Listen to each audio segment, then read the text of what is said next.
great to. I'm looking forward to getting into your history as a veteran and as an author. And to begin that, I want to know, 4 years ago we were trying to figure out this pandemic, how long it's going to last, when are we going to be out of it? How did you get through that time period, and how did it change the way that you do things? Well, basically, at that time, my wife had already died, so I was individual. I mean, I had no trouble.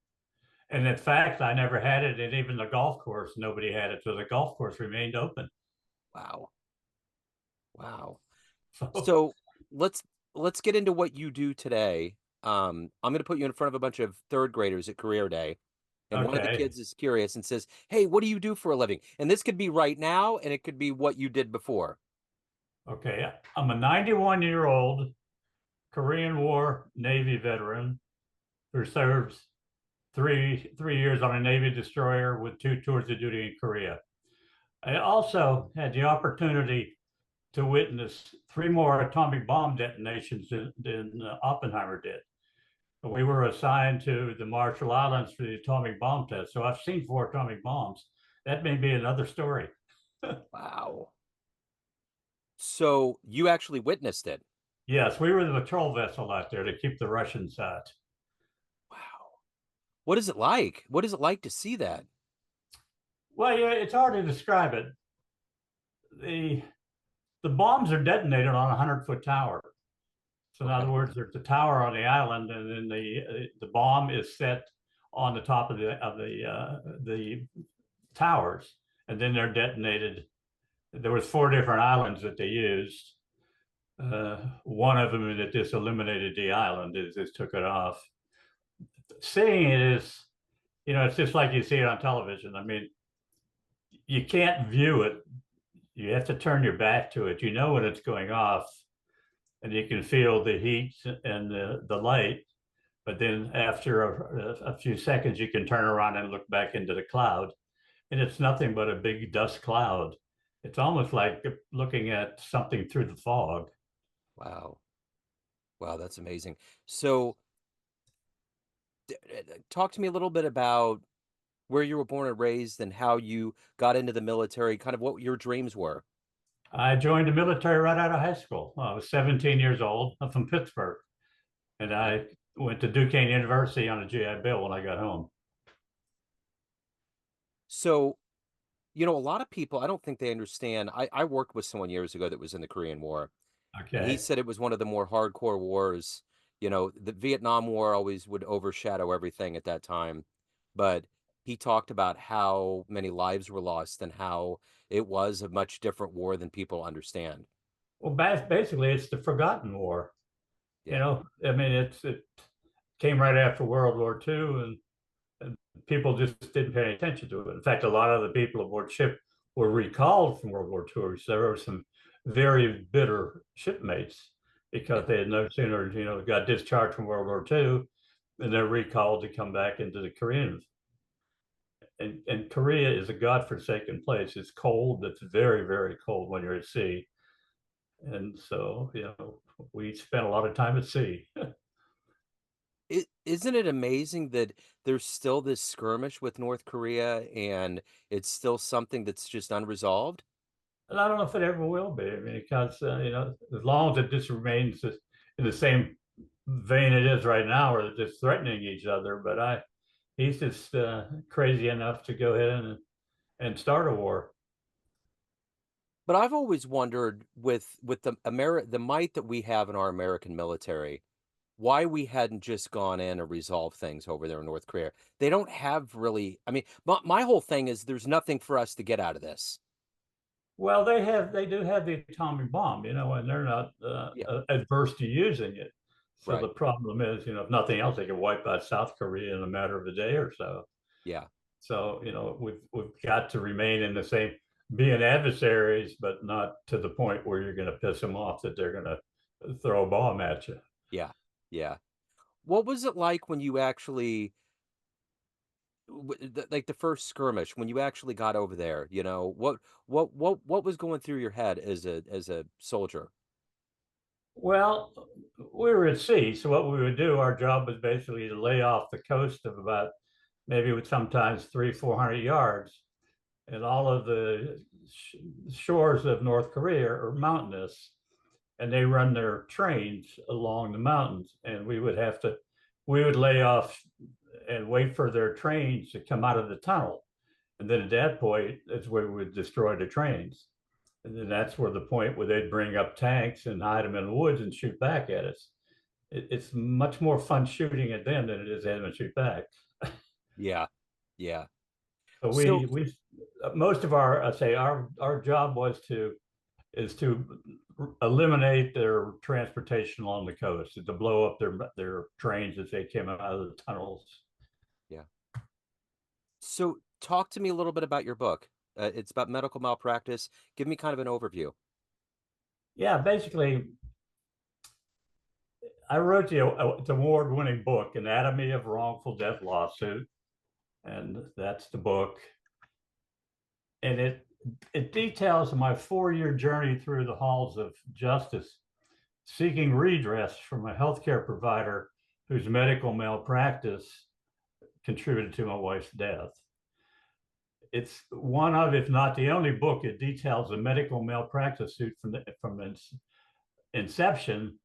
It details the intentional violation of a Medicare mandates, which caused her death, the suffering and death of my wife, trying to find a law firm that would litigate the case because of Florida's sovereign immunity laws. And sovereign immunity, well, I'll give you a quick summary of it, is that if you should go to the hospital to have your right kidney removed and they remove your left one and you die, under sovereign immunity, their maximum liability is $200,000. And to make it even harder for you to get a lawyer to litigate the case, they say that the lawyer cannot make over a 25%. Basically, he can only make 25% of any award. Yeah. So no reputable law firm will take it. They know they're going to spend 4 years of fighting against the deep pockets, and the basis, even if the wildest chance of getting 200,000, which were very, very slim, they're going to spend 4 years to only get $50,000. In the same 4 years, they could prosecute or litigate a $5 million contract. Yeah. So what they do is got to the point where nobody wants it. So there are a lot of people that have valid medical malpractice claims, but they can't find an attorney to litigate it. And that was the purpose of the Florida legislature, was to, okay, let's make it so hard to sue us that nobody will take it. And so they said, oh, well, this way, by holding down medical malpractice suits, we'll be able to keep our doctors and bring in new doctors. But the problem is the doctors you bring in are the bad doctors, because they can come in knowing that basically, I can do medical malpractice, and if I get into sovereign immunity, I'm stuck. I got $200,000. What do? I just declare bankruptcy. So rather than the immunity standards bringing in good doctors, is bringing in doctors who have had problems in other states. So and I had a good case. I mean, I must go through quickly. Probably best to try and run through the book and give you a little intro. Sure. It all started when the emergency room in the hospital discharged my wife with a broken leg, because what had happened is that they either failed to or couldn't recognize it, but she did have a stable tibia fracture. So when she got home and put weight on that leg, the stable fracture now became a shattered tibia and fibula, shattered to the point where it was inoperable. They could not, and the only thing they could do was to let her rehab for 16 weeks and let the bones grow back together again. So, because there was no bones left that he could sink screws into to hold the leg back together again. So they put her in a leg brace and they transferred her to a healthcare facility. And as soon as she arrived at the healthcare facility, they embedded a catheter. And it's known to the medical profession that the biggest cause of UTIs are catheters. In fact, the Medicare even states that it says that CMS 20068 directs that a resident not be catheterized unless the clinical condition shows catheterization is necessary. And if one is inserted, it is removed as soon as possible. The resident or the resident's representative should be informed of the risk. Okay, well, not remember that. So, as expected, 5 days after she got the embedded catheter, she came down with a UTI. And the UTI kept getting worse and worse and worse. And it got to the point where they considered it to be a drug resistant UTI. But yet they left the catheter in. Even they're trying to treat her for a UTI, but the catheter remained in. So when they couldn't solve it, I took her to her urologist. And the first thing he said is, what the hell is she doing with the catheter? She doesn't need a catheter. He said, I know why they put the catheter in is it's to reduce the workload on the aides so they don't have to change their diapers or take it to the bathroom. So a medical decision was made on the basis of economics. And all of the only valid way to justify a catheter is to take a bladder scan, is to see whether you're retaining urine or not. And I reviewed years and years of their reports when we went to trial or try to go to trial, and there was never any evidence that a bladder scan was taken. The other thing that occurred there in the same nursing home is that I told the nurses that she's dehydrated and she definitely needs to have an IV to rehydrate her. And they said, okay, well, we tried to put an IV in, but her veins kept collapsing. So we'll just watch her and we'll just treat her. A week later, I got a call.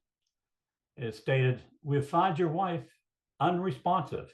Basically, she was dead or very close to being dead.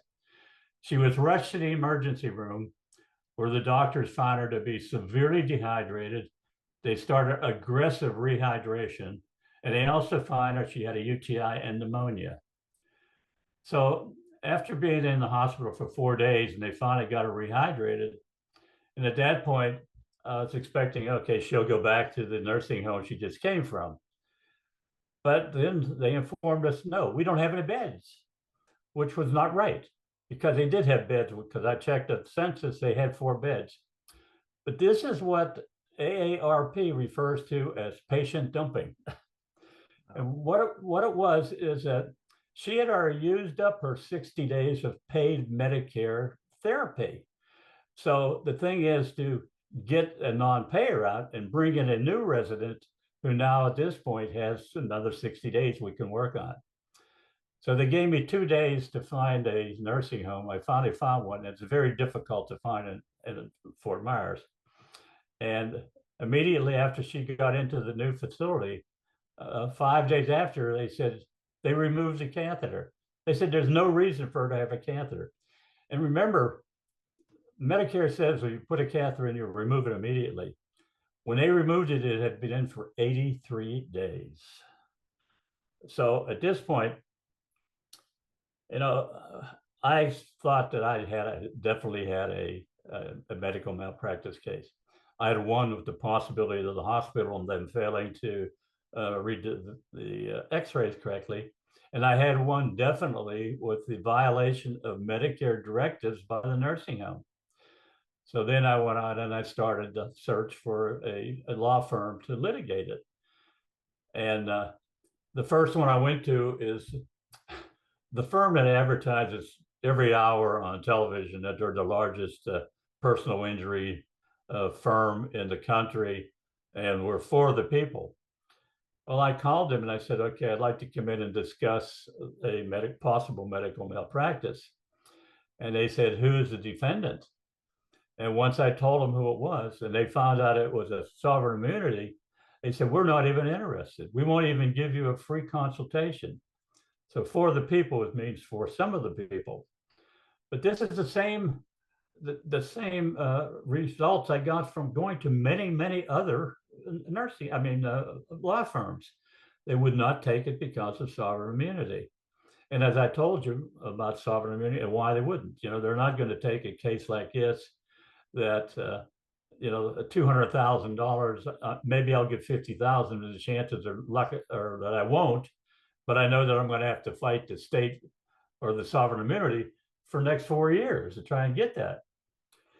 And at this point, I wrote an op-ed. I wrote a couple op-eds, actually, to the newspaper, trying to educate the people of Lee County here in Fort Myers about sovereign immunity. And in fact, in the op-ed, I quoted a story from the Wall Street Journal, and it said a jury in St. Louis awarded a wrongful death suit of $750,000 for the wrongful death of a pit bull, which was shot by the SWAT team when they made a raid. So they placed a $750,000 value on a dog, and the Florida legislature places a $200,000 value on a human life. So then we finally got that. I did find an attorney 200 miles away. And it was obvious after a while that they had never prosecuted a sovereign immunity case. But the only way they would take it is that I waived the 25%. And they said they would take it only if they got a 40%. And to do that, they would have to go to the court and tell the court, okay, we want 40% because the plaintiff has not been able to find a law firm that would take a sovereign immunity case. So they would have to get permission from the courts to do that, but I had to agree to the 40%. So at this point, we decided that the medical malpractice of the doctors was sort of a subjective thing. I mean, could they have seen it or couldn't it? It was too subjective to try and pursue it. But the medical malpractice of the nursing home were violation of the Medicare directives about using a catheter was a cut and dry. I mean, we were slam dunk on that. So after my wife got relief, got out of the nursing home, she still had trouble walking, and she had trouble still with UTIs. And in fact, the last 2 years of her life, she suffered 25 UTIs, 12 of them which put her in the hospital. The last one put her into a nursing home, and she was there for maybe 10 or 15 days. But then the UTIs got so bad, and she was transferred to the hospital in 5th stage kidney failure. So at that point, they decided, okay, we will move her into to hospice. And so she spent the next 10 days in hospice. And I can't speak highly enough for hospice. And I would think people should use them much sooner than they do. So she died of 5th stage kidney failure. Her kidneys failed on her and shut her systems down. So things get worse. So after the death, the nurses returned her $4,700 3/4 carat diamond wedding ring. And so after a while, I decided I'll send it off to New York to the diamond auction. So I sent it off to them, and they sent it back. And they said, it's a fake. I said, what? They said, it's a fake. It's a $20 costume jewelry ring. And what had happened in the last nursing home she was in, they would take her rings off to bathe her. And it appears that they had enough time to study the ring and to go out and find another ring similar to it and put it on her in the place of her wedding ring, knowing that an 82-year-old dying woman would never know the difference. So basically, there's either a pawn shop or an aide walking as a $4,700 diamond ring. So that at that point, okay, we had a cut and dry, slam dunk medical malpractice hit. But what people don't know is that once the plaintiff dies, the advantage now goes from the plaintiff to the defendant. It is now my job to prove without a shadow of a doubt that it was the medical malpractice that killed her. And short of an autopsy, there is no way of doing that. So at this point now, we know that we don't have a case, and the defense knows that also. But and the case could have been solved right there because after 2 years that it went through, we agreed we don't have a case now because of her dying, and they could have settled right there, or they could have even offered a settlement, which we would have accepted. But the problem is the defendant's attorney is on a $25 to $125 per hour retainer. And so for him to settle the case, he can slow walk to 4 years would be like killing the goose that lays its golden eggs. So he can continue to draw his $25 to $125 retainer, and everything that he does, we as a plaintiff have to match it. So he spends 2 years of filing amendments and all of the legal jarification goes around it and drags it out for 4 years. And this was a case that we both knew would never go to trial, because to go to trial would have exposed the defendant to a publicity they could not afford. So we knew that it would never go to trial, but we have to prepare for the possibility that it may go to trial. So even though a case was not going to trial, when it finally got into arbitration, they had filed 99 documents with the court, 396 pages. This is for a case that would never go to trial. But they still, again, the defendant can file all of these motions and no one would have to answer him, and he would continue to draw his money. So at that point, the case has to be settled in arbitration or in mediation. So you go to mediation, and there you have a mediator. And the mediator is supposed to say, okay, we're going to come to a satisfactory solution for both of it. But the mediator is making $600 an hour with a 3-hour minimum. So right off the bat, I have to share half of that. So I've run up a $90 and $900 expense for a guy that doesn't do anything. So in mediation, it doesn't help the plaintiff any, because basically the defense goes in knowing that they can lose $200,000. I mean, they know they're top. The plaintiff can't. I mean, I can't get more than 200, and I know damn well I'm not going to get 200, because his sole purpose is to reduce that $200,000 as low as he possibly can. So what you do, naturally, we start off asking for $200,000, and they counter with $1,000. And for the next 3 hours, the mediator, the $600 errand boy, takes our proposal to their room, brings their proposal back, and he does this for 3 hours.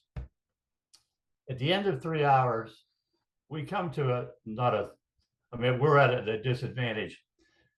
They're saying that they're not responsible because one is that they got 3 doctors that say that everything she did was correct. They have another, and I didn't cover this, they have another organization that's hired by Medicare to investigate quality of care complaints. And they said that everything that the defendant did was correct. In fact, the thing I couldn't, remember I told you that she was rushed to the hospital near death. And this is how the review people, this is how they wrote it up. It said, on the day of her discharge to an acute care hospital, she had an episode of low blood pressure in the context of worsening mental state. At the time, her needs required a higher level of care, and she was appropriately taken to the hospital. Well, she needed care. She was dead. But this is how they and I couldn't understand how in the hell could they get this. And then I read their mission statement. And it says, our decisions are based on the medical records sent by the provider. The complainant can send information to help us understand your concern, but it will not affect the decision. Medicare guidelines state that medical records from the provider must be accepted as fact, and K, which is the organization, cannot decide if the medical records contain information that is not true. So basically, I could give them scads and scads of information showing that there's medical malpractice, but all they're going to do is take the word of the defendant. And so basically what happened at the end, we came to an agreement, not to we didn't make money on it. That wasn't our purpose. But our response was that, okay, if the doctors say that she needed that catheter, this show us in your records that there was a bladder scan taken to justify that. And the second one is, okay, if you're saying this organization said you did everything right, just look at their fact statement. They didn't listen to anything that I did.